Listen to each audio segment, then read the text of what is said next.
All right, here's a quick shot of a Amazon tree boa that I own. I'm raising up.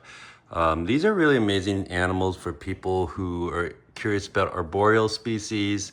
I like to say that these are what most people who want emerald tree boas or green tree pythons should be getting at least to start, because they're just a lot more forgiving, um, a lot um, a lot friendlier, more appropriate captive for most people, but they're just pretty low maintenance. They're basically, I say that they are like a vertically oriented boa constrictor in terms of their care, meaning that they need something that's arboreal, but they also don't need anything particularly different than boa constrictor temperatures and humidities. The only thing I will tell you about humidity is that they tend to be a little more prone to shedding issues. And I think it's not so much that they have a harder time shedding, it's that they live more, or they spend more time up off the ground. And if you think about the ground as a big moisture sink, so a boa is more likely to be in a really wet microenvironment, whereas a tree boa is a little more apt to be up in the air. So one thing that I can do, I'm just a little more conscientious about spraying them if I know that they're about to shed.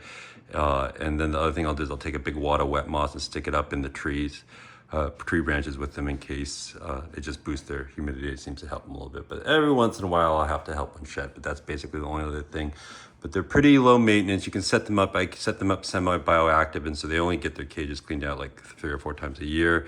Arboreal snakes, it's not that they're unhandleable, but you just don't want to handle them quite as much.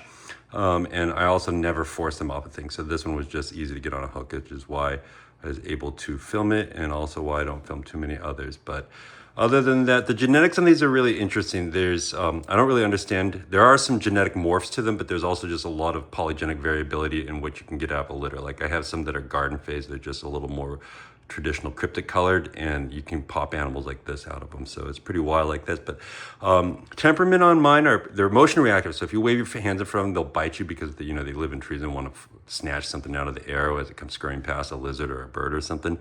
But as general, they're not particularly bitey, but they're also not a real handling snake just because they're physically fragile. And the last thing I will tell you is that seek out a captive bred one. People are doing amazing things with these, and a captive bred one is really the bee's knees. A lot of people have issues.